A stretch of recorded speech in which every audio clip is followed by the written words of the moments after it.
Praise the Lord. ஆண்டவரும் அருமை இரட்சகருமாகிய இயேசு கிறிஸ்துவின் நாமத்தில் நான் உங்களை வாழ்த்துகிறேன். மறுபடியுமாக கர்த்தருடைய பரிசுத்தமுள்ள சன்னிதானத்திலிருந்து கர்த்தருடைய பரிசுத்தமான வார்த்தைகள் மூலமாய் உங்களை சந்திப்பது மிகுந்த மகிழ்ச்சி. ஆண்டவருடைய பெரிதான கிருபையினால் இந்த வாரம் நாம் தொடர்ந்து தியானித்து கொண்டு வருகிற காரியம் மறை பொருட்களை வெளிப்படுத்துகிற தெய்வம். நான் இப்படியாக சொல்லுகிறேன் என்று சொன்னேன். நம்முடைய வாழ்வில் மறைந்திருக்கிற காரியங்களையும் கர்த்தர் வெளிப்படுத்துவார். சில நேரங்களில் நமக்கு சில விஷயங்கள் புலப்படுவது இல்லை. ஆனால் தேவ சமூகத்தில் அமர்ந்து ஜெபித்தால் தேவன் தம்முடைய ஆவியினாலே அதை வெளிப்படுத்துவார். அதே போல் வேதத்தில் மறைந்திருக்கிற ரகசியங்களையும் கர்த்தர் நமக்கு வெளிப்படுத்துவார். அதை அவர் யாருக்கு வெளிப்படுத்துவார் என்று சொன்னால், எந்த மனிதன் தேவனுடைய ஆவியை பெற்றிருக்கிறானோ, தேவனுடைய ஆவியினால் நிரப்பப்பட்டிருக்கிறானோ அந்த மனிதனுக்கு அவைகள் வெளிப்படுத்தப்படும் என்பதை வேத வசனத்தின் அடிப்படையில் நாம் தொடர்ந்து பார்த்து கொண்டு வருகிறோம்.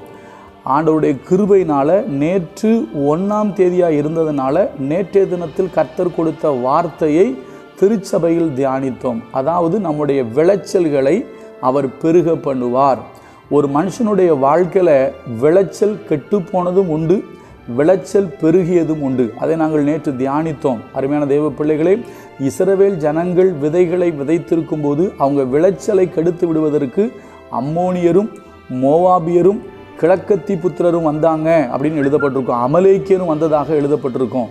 விளைச்சல் கெட்டதற்கு என்ன காரணம்? ஒரு மனுஷனுடைய வாழ்க்கையில் விளைச்சல் என்று சொல்வது அவனுக்கு வருகிற வருமானம். அவன் எந்த வேலை செய்கிறானோ அந்த வேளையில் அவனுக்கு வருகிற அந்த வருமானத்தை குறித்து பார்த்தோம். இன்றைக்கி அநேக குடும்பங்களில் விளைச்சல் குறைவாக இருக்குது. நம்ம கூட பொதுவாக சொல்லுவோம், வயல் நன்றாக விளைந்தால் சந்தோஷப்படுவோம். சில பேர் எவ்வளவு பிரயாசப்பட்டாலும் நன்றாக விளையாது.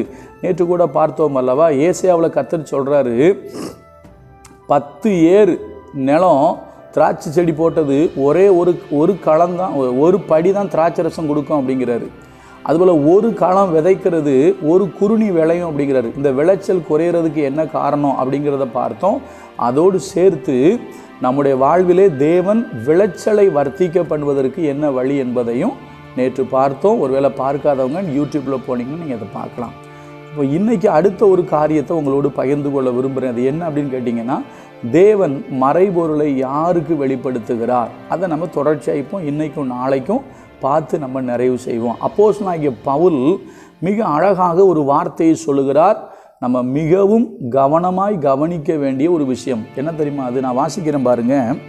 2 கொரிந்தியர் 4வது அதிகாரம் 3வது வசனம். 2 கொரிந்தியர் 4:3, எங்கள் சுவிசேஷம் மறைபொருளாய் இருந்தால், இந்த வார்த்தையை நன்கு கவனியுங்கள். எங்கள் சுவிசேஷம் மறைபொருளாய் இருந்தால் கெட்டு போகிறவர்களுக்கே அது மறைபொருளாக இருக்கும். அப்போ நல்லா கவனிங்க. சில மனுஷங்க இந்த உலகத்தில் இருக்கிறாங்க, அவர்களுக்கு ஒன்றுமே வெளிப்படாது, அவங்களுக்கு ஒன்றுமே தெரியாது. ஏன்னா அவர்கள் எதற்கு நியமிக்கப்பட்டவங்கன்னா கெட்டு போகிறதுக்கு நியமிக்கப்பட்டவங்க. ஒரு பக்கம் வேதம் சொல்லுது, தேவன் தம்முடைய ஒரே பேரான குமாரனை விசுவாசிக்கிறவன் எவனோ அவன் கெட்டு போகாமல் நித்திய ஜீவனை அடையும்படிக்கு அவரை தந்தர்னு எழுதப்பட்டிருக்கு. ஐயா, எந்த மனுஷனும் கெட்டு போகணும்னு கர்த்தர் விரும்பலை. ஆனால் ஒரு கூட்டம் மனுஷங்க இந்த உலகத்தில் இருக்கிறாங்க, அவங்க கெட்டு போவதையே விரும்புவார்கள், நன்மையை அவங்க விரும்ப மாட்டாங்க. ஏன்னா வசனம் நிறைய இருக்குது. அதாவது பொல்லாங்கு செய்கிற எவனும் ஒளியை பகைக்கிறான் அப்படின்னு போட்டிருக்கோம். அப்போ ஒரு சில மனிதர்கள் கெட்டு போகிறதுக்கென்றே நியமிக்கப்பட்டிருக்காங்கன்னு கூட நம்ம சொல்லலாம். ஏன்னா நித்திய ஜீவனுக்கென்று நியமிக்கப்பட்ட மக்களும் உண்டு, கெட்டு போகிறதுக்கென்று நியமிக்கப்பட்டவங்களும் உண்டு. இந்த உலகத்தில் கெட்டு போகிறதற்கென்று நியமிக்கப்பட்டிருக்கிற ஒரு மனுஷனுக்கு சுவிசேஷம் மறை பொருளாகத்தான் இருக்கும், வேதம் மறை பொருளாகத்தான் இருக்கும், ஆண்டவராகிய இயேசு கிறிஸ்துவும் மறை பொருளாகத்தான் இருப்பார். நீ நல்லா யோசிச்சு பாருங்களா. இப்போ நம்ம வாழ்க்கையில் அதை அனுபவத்தில் பார்த்துருப்போம். எப்படி? ஒருவேளை நிறைய பேருக்கு நீங்கள் இயேசுவை பற்றி சொல்லியிருப்பீங்க. சுவிசேஷம் சொல்வது நம்மேல் விழுந்த கடமை. இப்போ நம்ம நிறைய பேருக்கு ஆண்டவரை சொல்லுவோம், ஆனால் சொன்ன எல்லாரும் ஏற்றுக்கொள்ள மாட்டாங்க. ஒரு சிலருக்கு ஒரு வார்த்தை சொல்லியிருப்பீங்க, அந்த ஒரு வார்த்தையை கேட்டே அவங்களுக்கு மனசில் டச் ஆகிருக்கும், அவங்க ஆண்டவருக்குள்ளே வந்துடுவாங்க. ஒரு சிலருக்கு நீங்கள் ஒரு வருஷமாக சொன்னால் கூட அவங்க ஏற்றுக்கவே மாட்டாங்க. ஒன்றை புரிந்து கொள்ளுங்கள், ஒருவேளை அவர்கள் கெட்டு போகிறதுக்கென்று நியமிக்கப்பட்டவங்களாக இருக்கலாம்.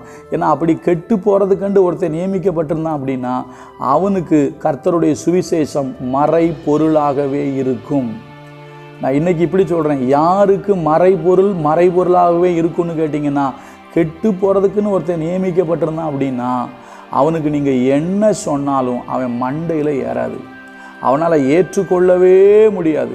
அதைத்தான் பவுல் நம்ம நேற்று சொன்ன வசனத்தில் கீழே வருது, அது அதில் போட்டிருக்கு, ஜென்ம சுபாவம் உள்ள மனுஷனுக்கு ஆவிக்குரியவைகள் பைத்தியமாய் தோன்றும், அவன் அதை ஏற்றுக்கொள்ளவே மாட்டான். நீங்கள் என்ன சொன்னாலும் அவன் மண்டையில் ஏறாது. ஏன்னு கேட்டிங்கன்னா அவன் கெட்டு போவதுக்கென்று நியமிக்கப்பட்டவனாக இருக்கலாம். சரியா? ஏன்னா பவுல் சொல்கிறார், எங்கள் சுவிசேஷம் மறைபொருளாக இருந்தால் அது கெட்டு போகிறவங்களுக்கு தான் எப்படி இருக்கும்? மறைபொருளாக இருக்கும். சரியா?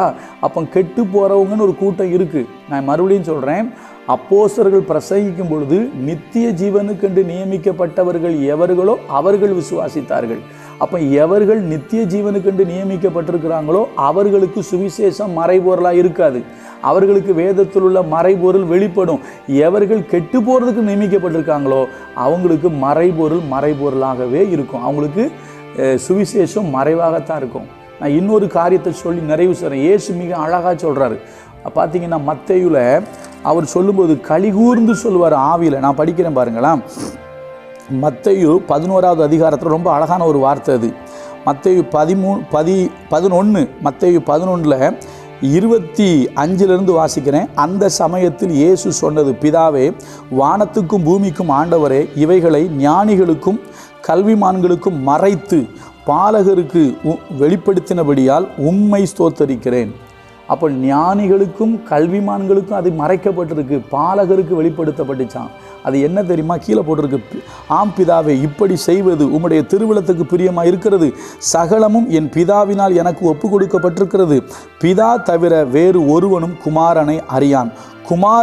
குமாரன் எவனுக்கு அவரை வெளிப்படுத்த சித்தமாக இருக்கிறாரோ அவனும் தவிர வேற ஒருவனும் பிதாவை அறியான். ஒன்று புரிஞ்சுக்கிடுங்க, இந்த உலகத்தில் எல்லா மனிதனாலும் ஆண்டவரை அறிந்து கொள்ளவும் முடியாது, ஏற்றுக்கொள்ளவும் முடியாது. ஏனென்று சொன்னால் தேவன் யாருக்கு தன்னை வெளிப்படுத்த சித்தமாக இருக்கிறாரோ அவர்கள் மாத்திரமே அவரை அறிந்து கொள்ள முடியும். மற்றவர்களுக்கு அது மறைபொருளாகவே இருக்கும். கிறிஸ்தவம் என்பது சும்மா சாதாரணமானது அல்ல. தன்னை படைத்த தெய்வத்தை வணங்க ஒரு மனுஷன் வரணும் அப்படின்னா அவன் அந்த தெய்வத்தினால் தன் பக்கம் இழுத்து கொள்ளப்பட வேண்டும். அதனால தான் இயேசு சொல்கிறாரு, என் பிதா ஒருவனை இழுத்து கொள்ளாவிட்டால் ஒருவனும் தானாக என்னிடத்தில் வரமாட்டான். கிறிஸ்தவத்திலலாம் யாரையும் கட்டாயப்படுத்தலாம் உள்ளே கொண்டு வர முடியாது. படைத்த தெய்வமாகிய ஆண்டவராகிய இயேசு அவனை தன் பக்கம் இழுத்து கொள்ளாவிட்டால் அந்த மனுஷன் வரவே மாட்டான். நீங்கள் அவனுக்கு கிளிப்பிள்ளைக்கு சொல்கிற மாதிரி சொன்னால் கூட அவன் நீங்கள் சொல்கிறத கேட்க மாட்டான். அது அவன் மண்டையில் மறைவாகவே இருக்கும், உள்ளே போகாது. ஏன்னா பைபிள் சொல்லுது, கெட்டு போகிறவர்களுக்கு அவருடைய சுவிசேஷம் மறைபொருளாக இருக்கும். ஆனால் நித்திய ஜீவனுக்கென்று நியமிக்கப்பட்டவர்கள் ஒரே வார்த்தையில் ஏற்றுக்கொள்வாங்க. பேதுரு பண்ண ஒரு பிரசங்கத்தில் 3000 பேர் ரட்சிக்கப்பட்டாங்க. ரெண்டாவது பார்த்தீங்கன்னா 5000 பேர் ரட்சிக்கப்பட்டாங்க. அதே போல் கந்தாகே மந்திரிக்கு நீங்கள் பார்த்தீங்கன்னா ஒரு பிரசங்கம்தான். யார்? பிலிப்பு ஒரு பிரசங்கம் பண்ணுறாரு, உடனே ஞானஸ்தானம் எடுத்துட்டான். அதே போல் அப்போஸ்தலனாகிய பவுலும் சீலாவும் சிறைச்சாலையில் இருக்கும்போது பவுலும் சீலாவும் பாடி துதிக்கிறாங்க, சிறைச்சாலையின் அஸ்திபாரங்கள் அசையுது. அப்பொழுது சிறைச்சாலைக்காரன் ரட்சிக்கப்படுறான், இயேசுவை ஏற்றுக்கொள்றான். ஒரே பிரசங்கம், அன்னைக்கு ராத்திரி ஞானஸ்தானம் எடுத்துட்டான். இன்றைக்கி சில பேர்கிட்ட நீங்கள் பாருங்கள், பல வருஷம் நீங்கள் பேசியிருப்பீங்க, ஞானஸ்தானத்தை பற்றி சொல்லியிருப்பீங்க.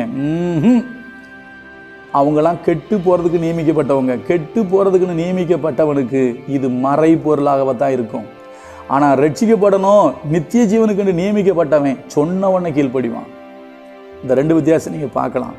கொஞ்சம் ஆழ்ந்து நீங்கள் வேதத்தை வாசிங்க. நான் மறுபடியும் சொல்கிறேன், கெட்டு போகிறதுக்கு என்று நியமிக்கப்பட்டவனுக்கு சுவிசேஷம் மறைபொருளாக இருக்கும், வேதம் மறைபொருளாகவே இருக்கும். ஆண்டவரும் அவனுக்கு மறைவாகத்தான் இருப்பார். அவனால் ஆண்டவரை கண்டுக்கிடவே முடியாது. அவன் சர்ச்சுக்கு வரவும் மாட்டான், கர்த்தருடைய வேதத்தை வாசிக்கவும் மாட்டான், கர்த்தருக்குள்ளே வரவே மாட்டான். ஆனால் கெட்டு போகிறதுக்கு நியமிக்கப்பட்டான், அப்படி தான் இருப்பான். ஆனால் நித்திய ஜீவனுக்கு நியமிக்கப்பட்டவன் ஒரே வார்த்தையில் மனம் திரும்பிடுவான், ஒரே வார்த்தையில் ஆண்டவருக்குள்ளே வந்துடுவான். சரியா? கொஞ்சம் யோசிங்க. இது ஒரு ஆழமான விஷயம், இதுக்கு நிறைய இருக்குது. இன்னொன்று சொல்லி முடிக்கிறேன். ஆண்டவர் யாருக்கு தன்னை வெளிப்படுத்த சித்தமாக இருக்கிறாரோ அவர்களுக்கு தன்னை வெளிப்படுத்துவார். ஏன்னா அவர் சொல்கிறார், இவைகளை கல்விமான்களுக்கும் ஞானிகளுக்கும் மறைத்து பாலகருக்குமே வெளிப்படுத்தினபடியால் உம்மை ஸ்தோத்தரிக்கேங்கிறாரு. ரொம்ப ஆழமான விஷயங்க. தொடர்ந்து தியானிங்க.